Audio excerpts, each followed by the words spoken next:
ఆద్య, ఏమైందమ్మా? నేనే నీ ప్రపంచం అంటావు కదా. నువ్వెలా ఉన్నా దానికి నేనేగా కారణమవుతాను. మరి నువ్విలా ఉన్నావంటే నాకు తెలియకుండా నేనేదైనా తప్పు చేసి ఉండాలి, లేదా నీ ప్రపంచమైనా మారుండాలి. నా ప్రపంచము మారలేదు, నువ్వే తప్పు చేయలేదు. నీ తర్వాతే నాకేదైనమ్మా. తన ఫ్యామిలీని తీసుకెళ్ళిపోమని చెప్పడానికి చిరుని కలిశాను. మా అమ్మ గురించి నీకు తెలియదన్ను అంటుంటే ఏ వందలే ఆవిడకి నేను దగ్గరైతే సరిపోతుంది అనుకున్నా. కానీ ఆవిడ నాకు దగ్గరేక తెలిసింది నువ్వే కరెక్ట్ అని. ఒకవేళ ఈ అమ్మ నీ విషయంలో తీసుకురా నిర్ణయం ఏదన్నా తీసుకుంటే ఆ గిల్ట్ని నేను తట్టుకోలేను.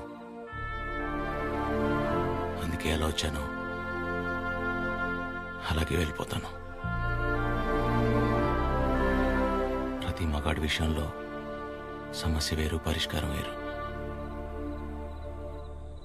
కానీ ఆడదాని విషయంలో సమస్యను అర్థం చేసుకుంటే చాలు, అదే పరిష్కారం.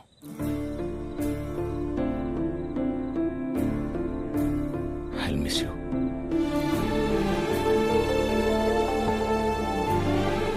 ఎవరన్నా ప్రేమించిన అమ్మాయితో ఐ లవ్ యూ చెప్తారు, కానీ కనీసం ఐ లవ్ యూ కూడా చెప్పకుండా మిస్ యూ చెప్పిన వాడిని నేను ఒక్కడే ఉంటానేమో.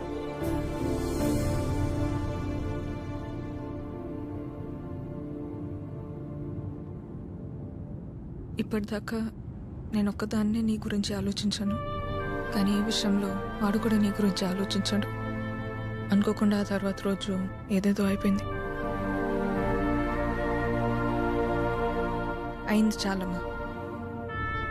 ఆంటీ వచ్చి ఏం నచ్చారు అది నా దగ్గరే ఉండిపోయింది.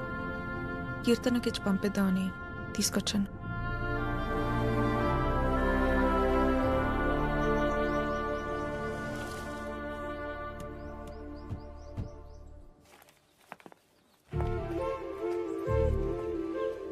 ఏంటి పద్మ? ఎవరు? ఏంటి? ఎందుకు అలా నిల్చుని చూస్తున్నావు?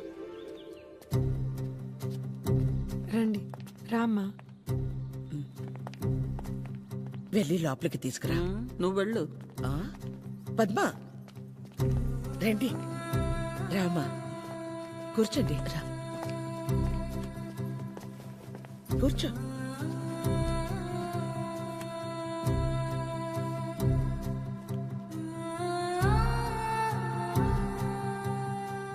చిరు లేచిన వెంటనే నంబర్ తీసుకుని ఫోన్ చేద్దాం అనుకున్నాను.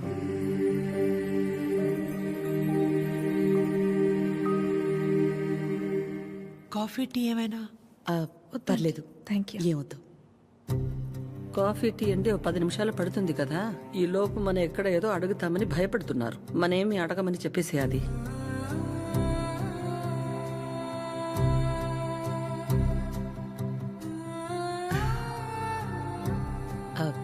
ఇంటికొచ్చినప్పుడు మీ చైన్ మా దగ్గరే ఉండిపోయింది, ఇచ్చెళ్దామని ఈ మధ్య.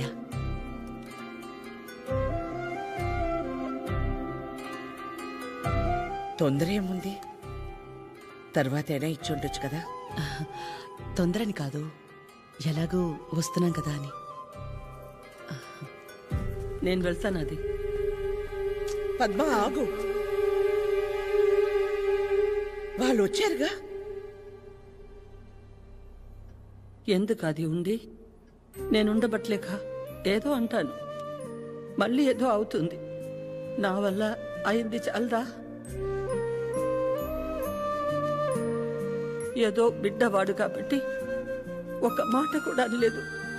అదే వాడొచ్చి పద్మమ్మ నేను నీ కడుపున పుట్టుంటే ఇలాగే చేసేదాని వాడిని ఒక్క మాట అనుండే నా ప్రాణం తట్టుకునేదా? అందరి మనసులో ఉన్నదే కదా అది. నేను బయటికన్నాను, అంత మాత్రానికి అన్నెన్ని మాటలా? ఆవిడ పేరేంటి? జుట్టు ఇక్కడ దాకే సగంలో సగం ఉంటుందే. సరితలా మాట్లాడి ఉండకూడదు, తప్పే. నా బాధ సరిత అలా మాట్లాడిందని కాదు. అంత జరుగుతున్నా నువ్వేం మాట్లాడలేదు, అందుకే.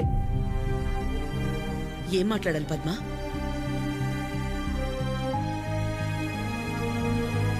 నా ప్లేస్లో మీరున్నా నాలాగే సైలెంట్గా నించునేవాళ్ళు. మీలా కాదు నా గతం. మీలా ఒకరికి 10 మంది లేరు నా గతంలో. ఓ రోడ్డు దాటాలంటే ముందు చూపు మీద ఆధారపడతాం, తర్వాత వినికిడి మీద ఆధారపడతాం. అది లేదంటే సాయం చేయమని ఓ మాట మీద ఆధారపడతాం. ఎప్పుడైతే గౌరవించకపోయినా పర్లేదు, కనీసం ఆడదని గుర్తించటం కూడా తెలియని వాణ్ణి పెళ్లి చేసుకున్నానో చూపు పోయింది. నా బాధ ఇదని ఏడ్చినా మౌనంగా ఉన్న ఇంట్లో వాళ్ల వల్ల వినికిడిపోయింది. సాయం అడుగుదామంటే ఎక్కడ డబ్బు అడుగుతుందేమో అన్న బంధువులు ఒకవైపు, సాయం చేస్తాం మాకేంటి అన్న రాబందులు మరోవైపు.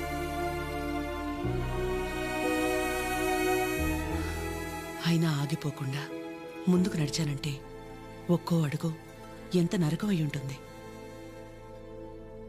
ఒకరిని నమ్మడం, దగ్గరవడం కాదని తెలిసి మనం బాధపడ్డం ఎందుకని నమ్మడమే మానేశాను. చాలా కాలం తర్వాత మీ చిరుని నమ్మాను,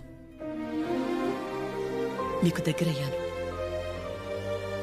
మళ్ళీ అదే అంటే ఆ రోజు నేనేం మాట్లాడాలని ఎక్స్పెక్ట్ చేసావు పద్మ? వకుల, నువ్వు ఒక్కదానివైనా మేం 10 మంది అయినా పిల్లల విషయంలో మనం అందరూ ఒకటే. చిరు అనుకుంటే ఎంతసేపు మా అందరినీ కాదని ఎవరో ఒకరిని పెళ్లి చేసుకోవడం. ఆద్య అనుకుంటే ఎంతసేపు, కానీ మా అమ్మ 100% కరెక్ట్. తన తర్వాతే నాకు ఎవరైనా అని చిరుని మర్చిపో అంది. వాళ్ళకంటే ఎక్కువగా వాళ్ళు మనమే ముఖ్యం అనుకున్నారు. ఇలాంటి పిల్లలు దొరకడం మన అదృష్టం. వాళ్ళు కలిసి ఉంటే హ్యాపీగా ఉంటారని వారిని పంపించామే తప్ప నేను బాధ పెట్టాలనో మోసం చేయాలనో కాదు. నేను మాత్రం ఆలోచించినా ఎక్కడ నేను బాధపడతానేమోనని. తన ఇష్టాన్ని పంచుకోకపోగా నేను అపార్థం చేసుకుంటే కోపాన్ని కూడా చూపించకుండా తనలో తనే ఏడ్చిందంటే ఎన్ని కష్టాలిచ్చినా దేవుడు నాకిలాంటి కూతుర్ని కూడా ఇచ్చాడని తెలుసుకోవాలనే కదా. అమ్మా, ఎందుకమ్మా ఇదంతా ఇప్పుడు? ఆపకాత్య, ఇలాగే కంటిన్యూ అయితే నేను నిన్నమ్మని పిలవాల్సి వస్తుంది.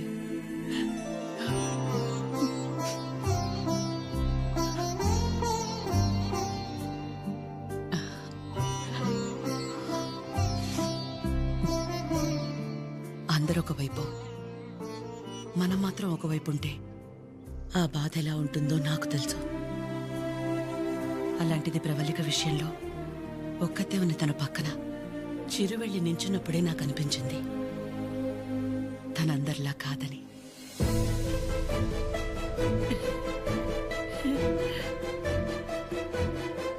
తనంతటి తానొచ్చి మీ అమ్మాయి అంటే ఇష్టం, అందుకే ఇదంతా అని చెప్పుంటే ఖచ్చితంగా క్షమించేదాన్ని కాదు.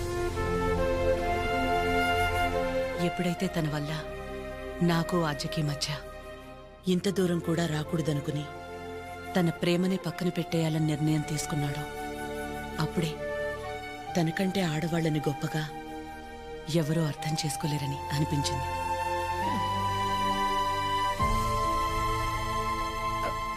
అంత అనిపించిందంటే మా చిరుకి మీ ఆద్యాన్ని ఇచ్చేవచ్చుగా. మీకంటే బాగా చూసుకుంటాం మీ ఆద్యని. చిరు ఆద్య జంట చూడముచ్చటగా ఉంటుంది. పెళ్లి చేసేద్దామండి. వాడు బాధపడితే మేము చూడలేం. ప్లీజ్ ఒప్పుకోండి. బాధ ఏంటండి బాధ? మనం అందరం ఇక్కడ నించుని వాడి గురించి ఇంతగా ఆలోచించి ఇంతలా ఎమోషనల్ అయి మాట్లాడుకుంటుంటే వాడు లోపల ప్రశాంతంగా నిద్రపోతున్నాడు. వాడికి ఏం బాధ? మళ్ళీ దీనికి వచ్చింది. ఏ బాధ లేదు, ప్రేమ లేదు. పదమ్మా వెళ్దాం.